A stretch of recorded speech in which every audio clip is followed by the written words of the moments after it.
Thank you. It's great to be back with this gathering once again. As you can see from my slide there, I give the updated aims for the project as well as the updated chapters. There's been a slight condensation due to what one learns along the road, shall we say.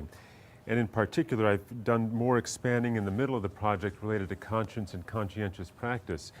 Right now, thus far, I have initial drafts of the first two chapters and have the background work prepared for the middle two chapters, and writing on that will begin this summer.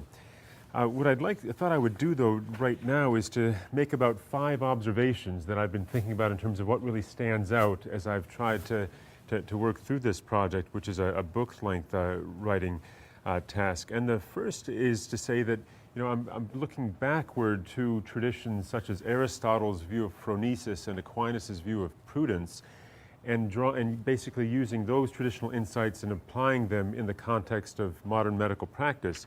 And so the first observation I make is that, in my understanding in the context of medicine, wisdom is fundamentally teleological.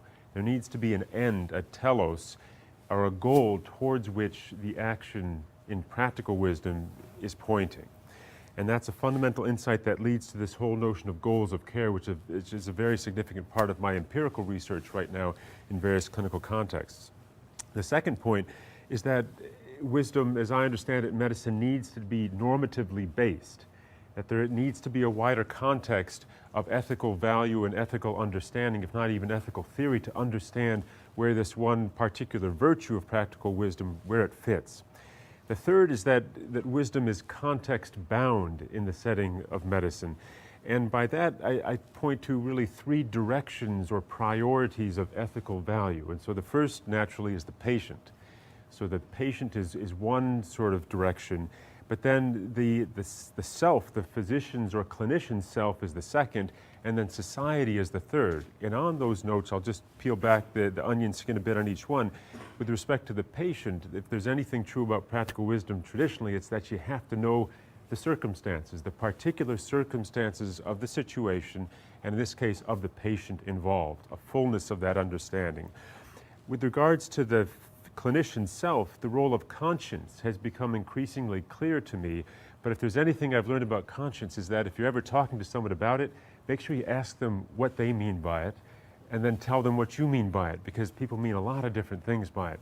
One general, if I can be brief about it, take on conscience, as I understand it, has to do a lot with integrity, the integral relating of your different parts of yourself together, so an integration of the whole. And then and that also connects very much to the notions of virtue. So the relationship between virtue and conscience is something that I'm wondering about quite a bit right now. Then with respect to society, the notion of professionalism as relating to the so-called, with small s and small c, the social contract between a profession and the society it serves, is something that also sort of broadens out the terrain of concern in terms of where understanding of wisdom may come from. And that leads me to the fourth observation, and that has to do with being candid about pluralism.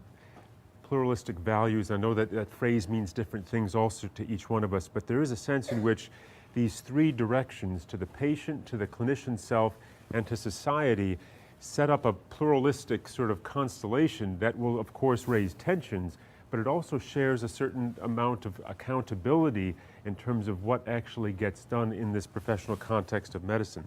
The fifth observation has to do with motivation, and that is my understanding of Aristotle and others who have written in the virtue tradition, is that part of practical wisdom is it's not enough to simply know and understand and judge, but now you must be motivated to take that final step and actually do.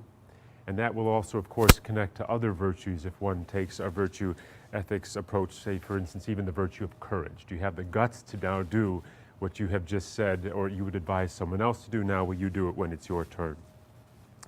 Along these lines, then, when I was working after finishing up drafts of the first 2 chapters, I thought that I would take a side effort and write a single sort of paper-length piece on this question of clinical judgment, because the more I read about clinical judgment, the more I realized it sounds so much like practical wisdom.